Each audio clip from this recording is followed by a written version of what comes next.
De acordo com o Dr. Quincy Howell Jr., professor de línguas antigas do Scripps College, Paramahansa Yogananda trouxe ao Ocidente não apenas a perene promessa de realização de Deus, mas também um método prático por meio do qual os buscadores espirituais de todos os níveis sociais podem progredir rapidamente. Yogananda colocou os métodos supremos de contemplação ao alcance de todas as pessoas. Em 1920, Paramahansa Yogananda foi para os Estados Unidos, onde fundou a Self-Realization Fellowship para divulgar os ensinamentos da linhagem de gurus, especialmente a Kriya Yoga. Hoje, a Self-Realization Fellowship tem mais de 500 centros de meditação localizados em 54 países. Em 2006, o primeiro retiro brasileiro da Self-Realization Fellowship foi inaugurado na cidade de Navegantes, Santa Catarina. Dois monges, Santoshananda e Abrão Brahmacharya, da Self-Realization Fellowship, vieram ao Brasil oficializar a cerimônia. O Viver Natural foi conversar com eles. Veja a entrevista. In the book, The Autobiography of a Yogi, Sri Yukteswar explains, and I quote, Kriya Yoga is an instrument through which human evolution can be quickened. How? There's a saying, what is the microcosm is a microcosm. Okay. It's a saying. What is in the whole world, in the process of evolution, is also within ourselves. For we are made in the image of God. And the same process, which is evolution, for instance, 1 year evolution in the world as we know it now is not the same than a year ago. It has evolved a 1 year. And this process is also within us. We evolve normally of 1 year. But through Kriya Yoga, by raising the energy from the bottom of the spine, the coccyx center, up to the spiritual eye, and sending the energy down, in that process, we advance of 1 year normal evolution on the material level by reversing the process. Okay. Speeding up the process. So by constant practice, you speed up the natural process of evolution. Exactly. Okay. I have heard that Kriya Yoga accelerates and neutralizes negative karma. Can you explain to us how that happens? Yes, Kriya Yoga burns the karma. According to our teaching, the karmic tendencies that we have created from many previous incarnations, we do believe in reincarnation, are located in the astral body and in the spine and the brain, the karmic groove tendencies, subconscious tendencies, and they are latent within us.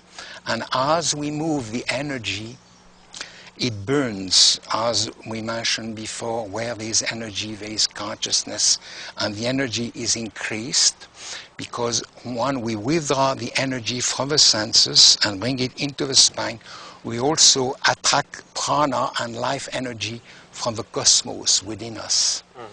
And this energy, supplementation of energy, is literally roasting and burning the karmic tendencies located in the spine and in the brain, and erase the subconscious tendency that we have accumulated, karma, we may say, from previous incarnations. Can you give us an example how that works?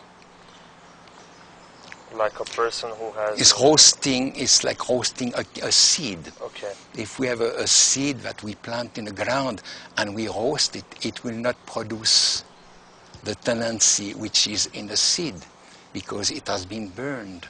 And the life energy is burning these karmic tendencies which we have within us. Okay.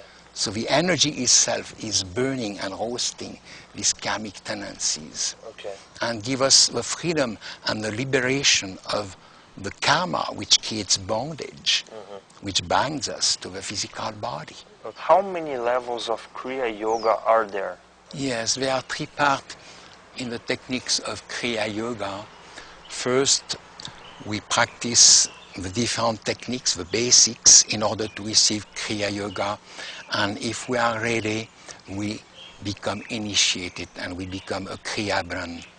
And through regular practice of Kriya number 1, we feel the benefit and we may request to have the second initiation, Kriya number 2. And as we go deeper into the evolution of this technique, with the result, we can ask for Kriya number 3 and Kriya number 4. Okay. These are the 4 steps, we may say, into the practice of Kriya Yoga. O Viver Natural volta logo após o intervalo com mais informações sobre a Kriya Yoga. Não saia daí.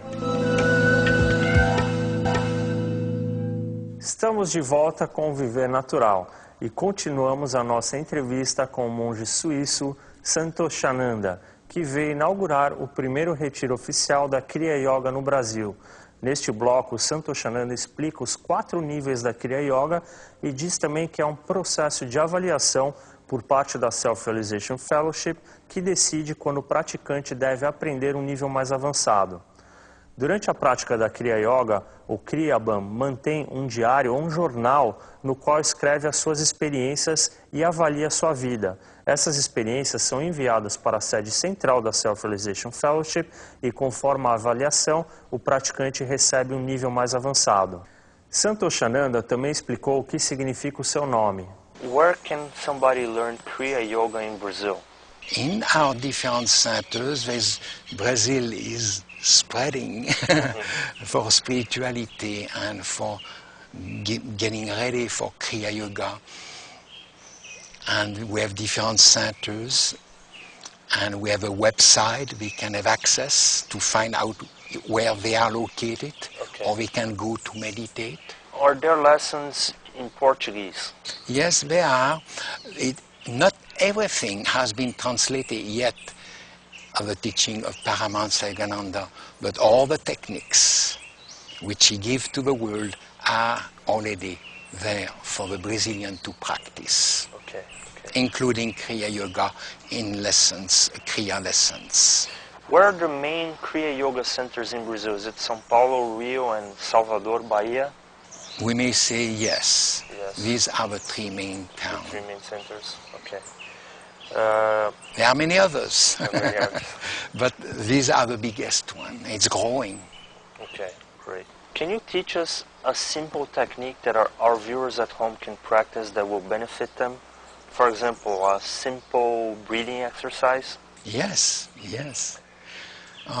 Usually, we recommend to sit in the right posture, called meditation posture, which is to sit with the feet flat on the floor. Okay. The spine is straight, Okay. the chin parallel to the ground, and we keep our hands this way.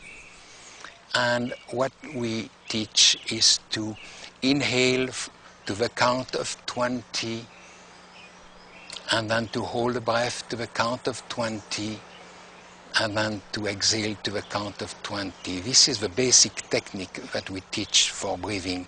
And then to exhale completely, and just to watch our breath, Okay. our inhalation and our exhalation, without inhaling of ourselves, just to watch it, to become the silent witness of the inhalation and the exhalation.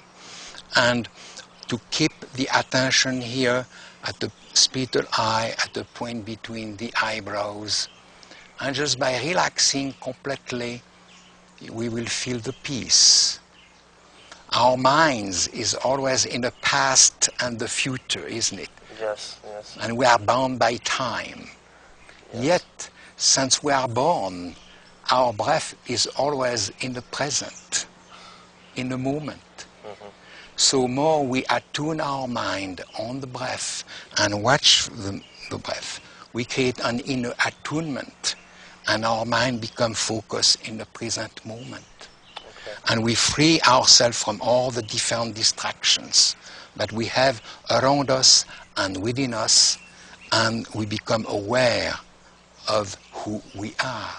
Please explain to us some other teachings of Paramahansa Yogananda. Naturally, we teach, Paramahansa Yogananda said, Kriya Yoga plus devotion, love.